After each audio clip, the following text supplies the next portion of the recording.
Hello MCST families. I hope this video finds everybody healthy and safe. We know everybody's been trying to stay real busy lately, doing things like... I've been playing Minecraft to keep myself busy. It's pandemic shenanigans, social distancing, kicking Corona's butt. We need to get a lot of information out to you, and we could have written a really big email, but instead we decided to put out a video. It seemed like a really good idea until I filmed the entire video in slow motion the first time, and am now making the video a second time. Hello, MCST.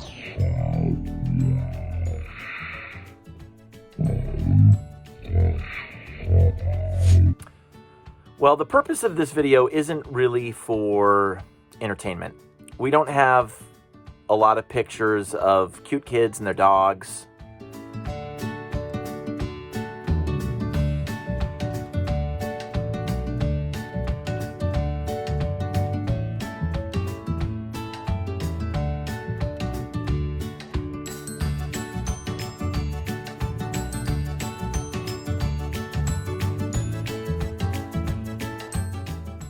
Well, we had a few good pictures of kids and their dogs. This video is mainly intended for adults. We did think, though, that the youths on the team would probably enjoy this. Do you also have corona? Let's go outside and play. Slime together we had made TikTok filming with a friend. Why did it have to end? We used to play together, and now we don't. I'm so bored, I wanna cry. Do you also have corona? Who gave you the corona? Go away, Anna. Okay, bye. And we thought the teens might enjoy this.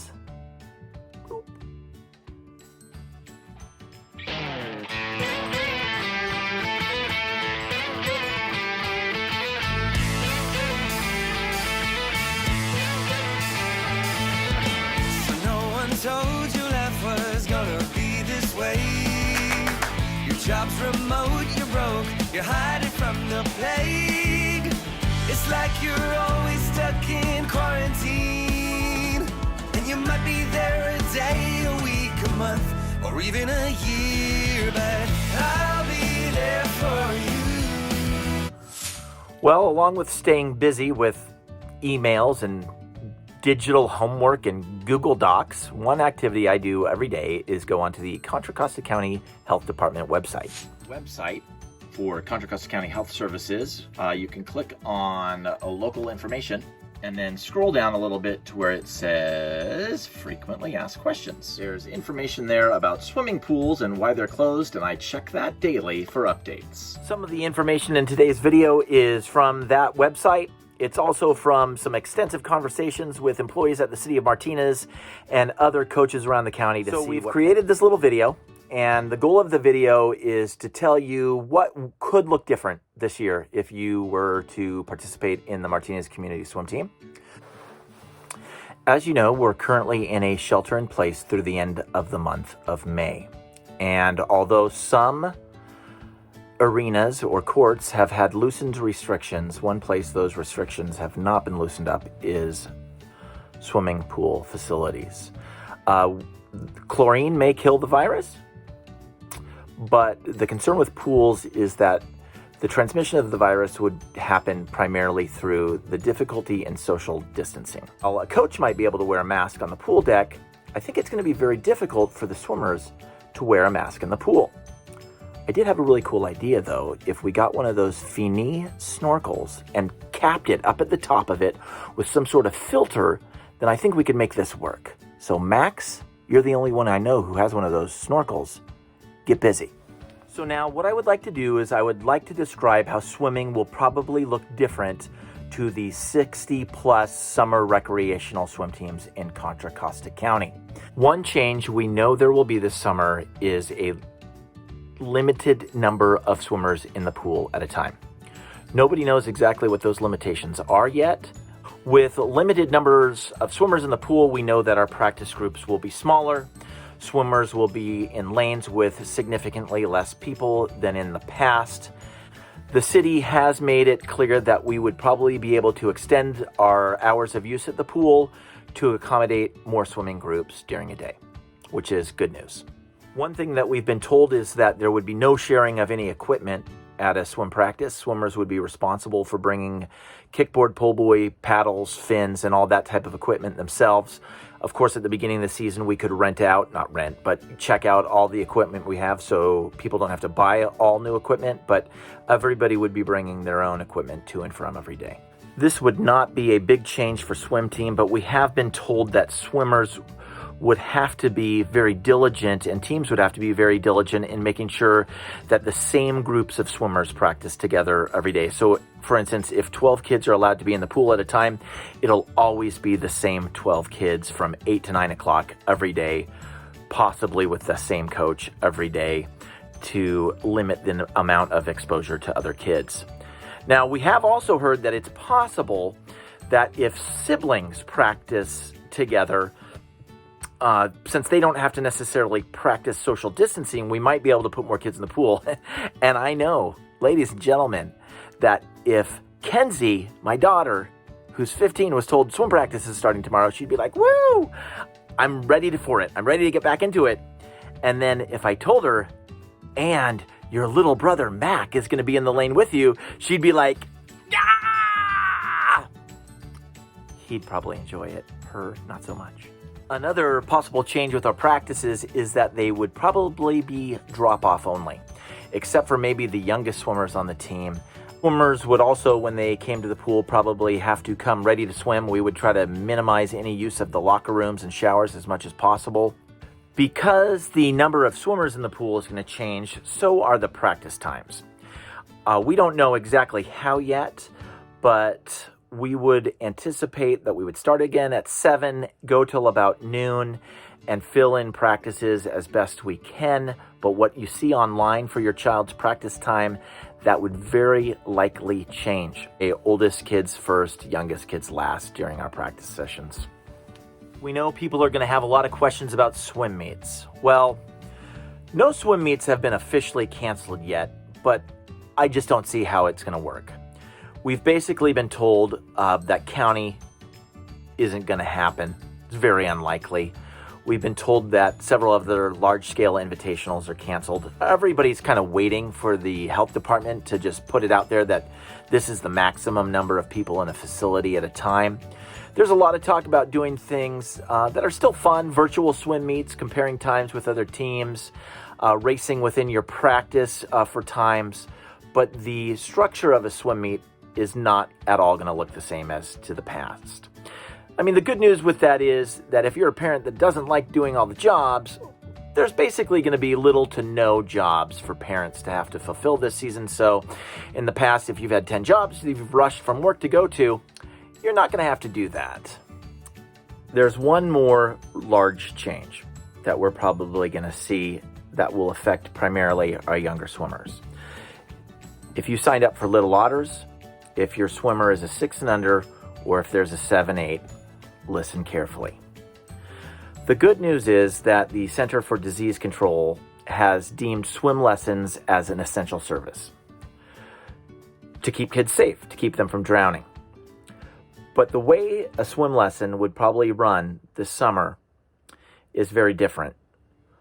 What we've been told is that the model most cities would use would have an instructor or teacher or coach on the pool deck, and the swimmers would be spread out in the water. And then the swimmers' parents would be in the water with them to help run the lesson in a way that maintains social distancing. At this point in time, I do not see any way possible for MCST to be able to run our Little Otter program. That program, unless we hear some really good news at the end of the month, probably will not take place. Now, if your child is a 6 and under, and they were on the swim team in 2019 and could swim laps across the pool back and forth, they're probably going to be fine for swimming in 2020.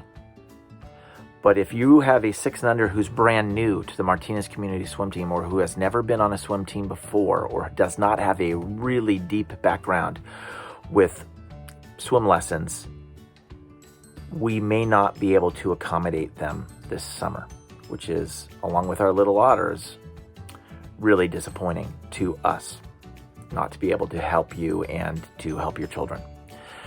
We are looking into the possibility of using the splash pool, like the rectangular part of the splash pool, and having kids go back and forth there where they could stand, but we're not sure if that's going to be an option for us this year. We've never used it before as an area where we train our swimmers and have swim practices. For swimmers who are 7 and 8 years old, it's going to be very similar to what I just said about our 6 and unders. If your swimmer is brand new to MCST this year and has never been on a swim team and they're 7 or 8 years old, it is going to be a situation that may not work. We're not totally sure yet. It's going to depend on our ability to use other parts of this facility. If your child has any trepidation about going in the water, or they have a hard time putting their face in or blowing bubbles, we will not be able to accommodate that this year. I guess the ideal situation would be this. In the week of May 25th, the Contra Costa Health Department puts out their new guidelines, and pools are allowed to open in June with social distancing. If that is what happens, just understand opening a pool for a city is not as easy as just turning on a switch. They have to have lifeguards ready that know new protocols due to the coronavirus. And so it would probably take about a week, once we're told, for the pool to open. So in an ideal situation, or the new ideal would be that during the week of May 25th, pools are told they can open in June. If that's what happens, then maybe we could begin practice the week of June 1st. That would be our first practice on Tuesday, June 2nd. That is the exact same day that we would have been starting our summer practices as is. If the pool takes too long to open, or it's not ready yet, maybe we would start the week of June 8th. Maybe we would start the week of June 15th. This probably sounds like there's a little bit of uncertainty. That is because everybody is totally uncertain of what the health department is going to say as a recommendation. What we do know is that if we're able to get in on June 1st, then we could have a 10-week season. The city would let us hold on to the pool through August 7th, and we could still get 10 weeks of summer swimming. Virtual meets, small groups, not very crowded, slightly different practice times. So clearly the swim season is going to look different. On a personal level, I would just like it if my kids could get some exercise. I want them to be around other people, their friends, their peers, to interact as much as we can in a social distancing environment. Walking the dog has been great, but mainly for the dog. Here are some options. If the season does not look like it's going to be a good fit for your family, if there's too much that's uncertain, you may withdraw from the swim team. The team does have expenses that are year-round expenses, and it's important to the board, to many swim team families. It's important to me that MCST stays viable for years to come. We have heard stories about teams that can't even afford their insurance this year to be able to run any programs, teams that are not going to be able to run a program this year and are in danger of closing and permanently closing, like businesses and restaurants not being able to come back from this year. And that is extremely disheartening.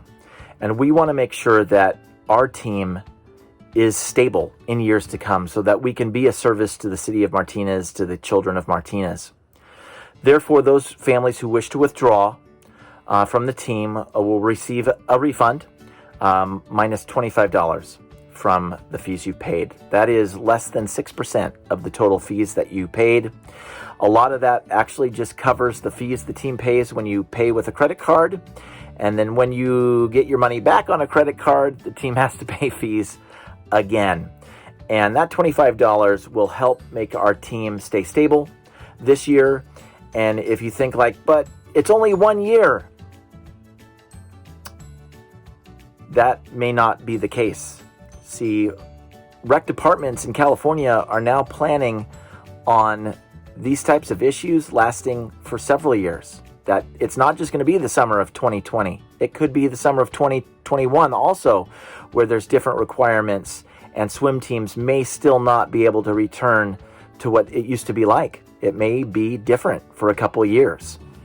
If you decide that swimming this summer isn't going to be the right thing for your family, there's going to be a limited window in which you can drop. May 15th to May 20th. 5 days. 15th, 16th, 17th, 18th, 19th, 20th. If you decide to stick it out, first of all, let me say thank you for staying by us. We are hoping to make something happen. We're hoping to make the best of an unfortunate situation. I can certainly understand why some people would choose not to participate this summer, but I can speak for myself and for the other coaches when I say we really enjoy coaching your kids, and we're going to do the best we can to get your kids some exercise, to help them become better swimmers, and give them what we keep hearing as a phrase, a sense of normalcy. Again, our goal is to start June 1st and have a 10-week season. If something pushes that back, for each week that we delay our start, families would receive $32 back per swimmer since we're not in the pool during that period of time. What we're trying to do is create a situation where there's no financial risk for staying with the team to stick it out to see what happens. Let's just say, though, that we get to the middle of June, the week of June 15th, and we're still not in the water. Well, at that point, I think what we would do is have to reconsider our options, and we'll start a second withdrawal window starting June 15th, going from June 15th to the 20th. That second withdrawal window would only be if the pool hasn't started by then. Otherwise, all the swimmers would be placed in groups that are limited in size and balanced, and coaches will be hired and have jobs, which we're all hoping to have. We know there's a lot of families who just want to get their kids outside. They want to get some exercise, and we are going to continue to plan swimming and workouts for those families who want to get in the water. My son does water polo in the fall and winter, and he wants to be in shape for that. He does cross country at the junior high, and he wants to be in shape for that. My daughter wants to have a successful season of water polo at the high school, and you have to be in shape as a swimmer to be able to do that. So we will continue planning a season for everybody who sticks around as long as we can do that. Speaking of sticking around, thanks for sticking around for this video. Holy smokes, it's taken a long time to shoot down here. Well, there is another demographic of swimmers that I wanted to mention, and those are the swimmers who did not sign up for swimming. I recommended that the team turn off the registration when things started to go south. And if you did not sign up for swimming, and now after 2 months of shelter in place, you're thinking, maybe we should get out and get some exercise, what you're going to do is you're going to be put on a wait list to make sure we have enough room for everybody else who is registered, and then we're going to try to fill all those swimmers in. You're not going to register online. You're not going to pay yet until we know we have enough room for you, and we would like to accommodate you if we're able to. Hopefully after watching this video, you have an idea of what might be best for you and your family. Thursday night or Friday morning, you're going to receive a Google Doc, a Google form to fill out. And we're going to ask all families to fill that out. And you're going to basically have a few choices on there. One is that you're going to drop for 2020 and you'd like to receive your money back. Another option is going to be that you stick it out. You're going to see what happens. We need some exercise. A third option is maybe some kids in the family are going to swim, and some other of like the really young kids aren't going to be able to swim. Still want the older kid to get some exercise. And a fourth option would be you didn't originally sign up because you weren't sure if the team was going to hold its season or whatever reason, and now you'd like to be able to be put on a waiting list. So dropping money back, stick it out and see what happens. Some kids in the family are going to swim, some aren't, and now you want to sign up. Those are four options. Now, if you have a young swimmer and hearing all this information has been confusing, which honestly it might be after I go back and watch what I actually said. If you have questions about your individual swimmer, you need to write me, Keelan Kirshen at keelankershan@gmail.com an email and write me your question. If it's not something that I can write an answer to in a minute or two, I'm going to call you. So please include your phone number in the email. Now, if you have other less personal questions, but more general questions, we're going to have 2 meetings, live Zoom meetings over the next couple days. Friday evening at 6, Saturday at noon. Juliana Chiarelli, one of our assistant coaches, is setting up Zoom meetings. You'll get the invitations to those on the morning of the meeting. And that'll be with me, Keelan Kershan, and Noelle Bolstad, the team president. And we'd be happy to answer any general questions that you have. Thank you so much for watching. I hope to see you all soon. I hope you guys have a great, what day of the week is? I can't remember what day of the week it is anymore. Have a great week, end days, and we will see you soon. Stay safe, stay healthy. I'll see you guys in the water.